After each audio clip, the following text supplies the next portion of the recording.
Hello बच्चों, let's see the question. The question says that upon mixing 45 ml of 0.25 molarity lead nitrate solution with 25 ml of 0.1 molarity chromic sulphate solution, precipitation of lead sulphate takes place. How many moles of lead sulphate are formed?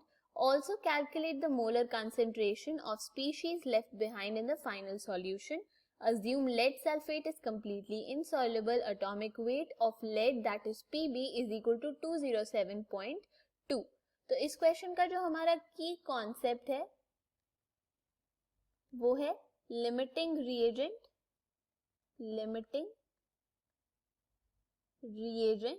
तो अगर हम सबसे पहले इस reaction के बारे में बात करें तो रिएक्शन में 3PbNO3 ट्वाइस रिएक्ट कर रहा है Cr2SO4 थ्राइस यानी कि क्रोमिक सल्फेट के साथ और फॉर्मेशन हो रही है 3PbSO4 यानी कि लेड सल्फेट और 2 क्रोमिक नाइट्रेट की CrNO3 थ्राइस.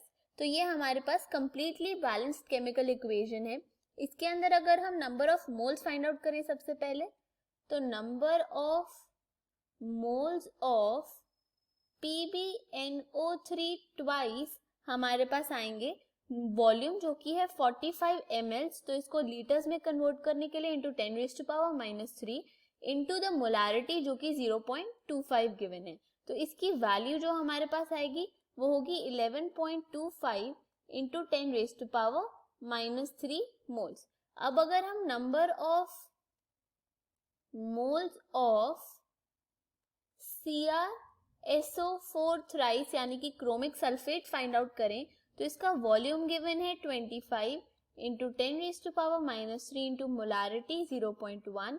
तो इसकी वैल्यू हमारे पास आ जाएगी 2.5 इंटू 10⁻³ मोल्स. तो क्लियरली हमारे पास जो कंसंट्रेशन क्रोमिक सल्फेट की वो कम है, इसीलिए हम कह सकते हैं कि जो क्रोमिक सल्फेट है हमारे पास वो हमारा लिमिटिंग रिएजेंट है, यानी कि ये कंप्लीटली कंज्यूम हो जाएगा लिमिटिंग रिएजेंट और इसी के कंसंट्रेशन के हिसाब से और इसी के मोल्स के हिसाब से हमारे पास लेड सल्फेट की फॉर्मेशन होगी.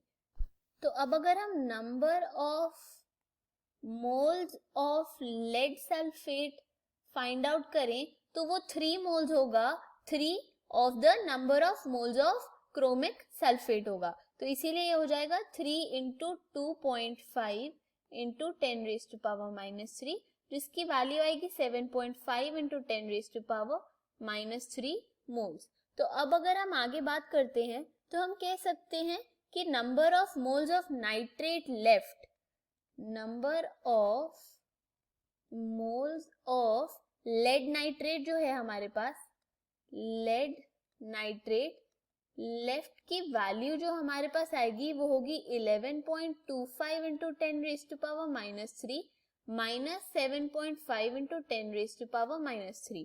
तो इसकी वैल्यू आ जाएगी 3.75 इंटू 10⁻³ मोल्स. ये हमारे पास लेड नाइट्रेट लेफ्ट की वैल्यू आ गई. तो अब अगर हम टोटल वॉल्यूम देखें तो टोटल वॉल्यूम हमारे पास आएगा 45 प्लस 25 ml जो कि हो जाएगा 70 ml, जिसे हम लिख सकते हैं 70 इंटू 10⁻³ लीटर्स.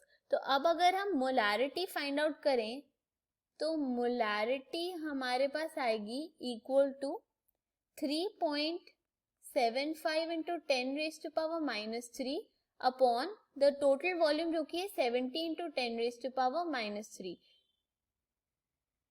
इसकी वैल्यू आ जाएगी 0.536 मोलारिटी. इसकी वैल्यू आ जाएगी हमारे पास 0.0536 मोलारिटी. अब अगर हम बात करते हैं number of moles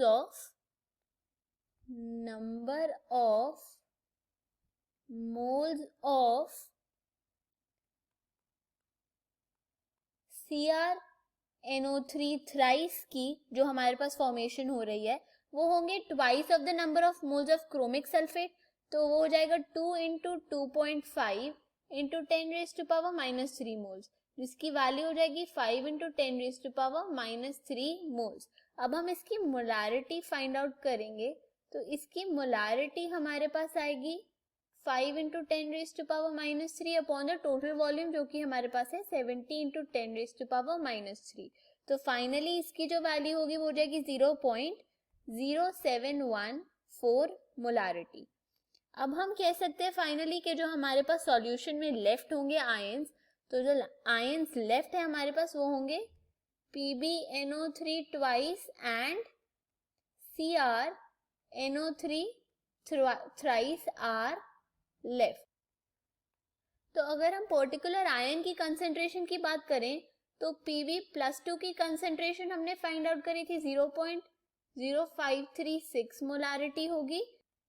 chromium ion यानी कि Cr+3 की कंसेंट्रेशन 0.0714 मोलारिटी हमने फाइंड आउट करी।